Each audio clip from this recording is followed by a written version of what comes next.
Hello नमस्कार मित्रांनो, खूप दिवसांनी ट्रॅव्हल ब्लॉग केलेला आहे कारण मी खूप छान फिरून आलेली आहे. आणि त्याच्यानंतर कोकणात, महाराष्ट्रातील कोकणातली मजा काही वेगळीच आहे. आणि ह्या कोकणामध्ये आम्ही आलो आहोत कासा असून येथे, जिथे की मस्त बंगलो प्लॉट्स आहेत आणि तिथे तुम्ही मस्त एन्जॉय करू शकता, फॅमिलीबरोबर येऊ शकता, इथला लक्झरी एक्सपिरियन्स घेऊ शकता आणि मस्त एन्जॉय करू शकता. आणि इथेच असूद गावामध्ये सगळ्यात छान असं ट्रेक करून जाणता येणारं, अतिशय गुपित असलेलं पण खूप जुनं मंदिर, जे की खूप म्हणजे खूप जुनं आहे. आणि इथला जाण्याचा रस्ता इतका निसर्ग सुंदर सुंदर अतिशय सुंदर आहे. आणि हे आहे केशवराज मंदिर, जिथे की ह्या गौमातेमधनं नॅचरल वॉटर येतं, जे की इथले लोक हे पाणी पितात आणि हे खूप पवित्र मानलं जातं. आणि इथे ह्या मंदिराचं दर्शन घेऊन परत तुम्हाला ट्रेक करून आपल्याला दापोली फिरता येतं. आणि त्याच्यानंतर आम्ही कड्यावरच्या गणपतीला जात होतो, तेव्हा हा सुंदर दृश्य आम्हाला दिसलेलं आहे, ते तुम्ही माझ्या शॉर्ट्समध्ये बघू शकता. त्याच्यानंतर इथला सुंदर असा अंजर्ली आणि केळशीचा बीच आम्ही केलेला आहे. दापोलीला आपण नेहमी जातोच, पण इथले केळशीचा आणि अंजर्लीचा बीच खूप छान, शांत, निवांत, निसर्ग भरभरून देणारा आहे. आणि तिथला रस्ता, समुद्रातनं जाता येण्याचा मार्ग इतका छान आहे की तुम्ही ते बघूनच तुमचं मन मोहून जाईल. त्याच्यानंतर दाभोळमध्ये आम्ही आलो आहोत चंडिका माता मंदिर, जे की मला खूप खूप दिवसांपासून बघायचं होतं.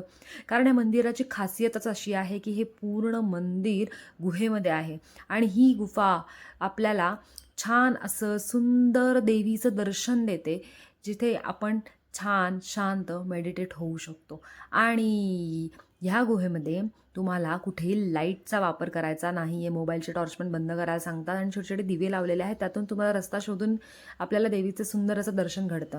आणि ह्या मंदिरामध्ये तुम्ही गेलात की तुम्ही म्हणजे भारावून जाल, इतकं छान ह्या देवीचं मंदिर आहे. त्याच्यानंतर आम्ही आलो आहोत मंदिरातून बाहेर आणि आता चाललो आहोत परत दाभोळ मार्गे जेट्टीने गुहागरला.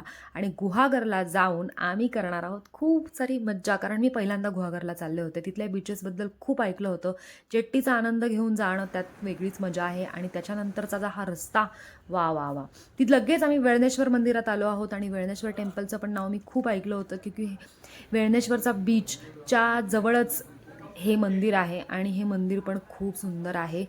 पूर्ण मंदिर हे प्राचीन काळापासून बनलेले ही मंदिरं बघण्यासाठी म्हणजे लोक लांबून लांबून येतात आणि हे आपल्याला आपली संस्कृती दाखवतात. ह्याच्यापेक्षा वेगळं काय असणार आहे. खूप छान अनुभव होता या मंदिराचा सुद्धा. आणि त्याच्यानंतर गुहागरमध्ये जाऊन वाडीचा अनुभव घ्यायला मी कशी थांबेल. वाडीतनं जावं लागतं बीचसाठी. आणि आम्ही मस्तपैकी बीचवर गेलो आहोत आणि मस्त मी खेळते मातीमध्ये. हे तर काय म्हणजे खूप छान मजेचा दिवस आहे. त्याच्यानंतर आम्ही परत जेट्टी केली आणि जेट्टीने आम्ही गेलेलो आहोत गणपतीपुळेला. असा आमचा प्रवास चालू होता. गणपतीपुळेचं शूट मी घेतलेलं नाही आहे कारण अलाउड नाही आहे, पण तुम्हाला सगळ्यांना माहिती आहे गणपतीपुळे काय आहे. त्याच्यानंतर चिपळूणमध्ये एक परशुरामाचं छान सुंदर असं मंदिर आहे, जिथे तुम्ही जाता जाता जाऊ शकता. आणि ह्या मंदिरामध्ये पण खूप छान छान तुम्हाला काही आपल्या सांस्कृतिक प्राचीन अशा मूर्ती आणि आपलं कलाकृती बघायला मिळतील. असं हे सुंदर मंदिराचं दर्शन आहे. त्याचा पण थोडासा ट्रेक आहे, तो तुम्हाला करावा लागतो. आणि मग छान अशा सुंदर वाव रोडनी घरी यायचं निघून. अशी 5 दिवसाची खूप छान अशी बजेट ट्रिप तुम्ही कोकणातली करू शकता. चलो बाय बाय, मिलते हैं नेक्स्ट ब्लॉग में.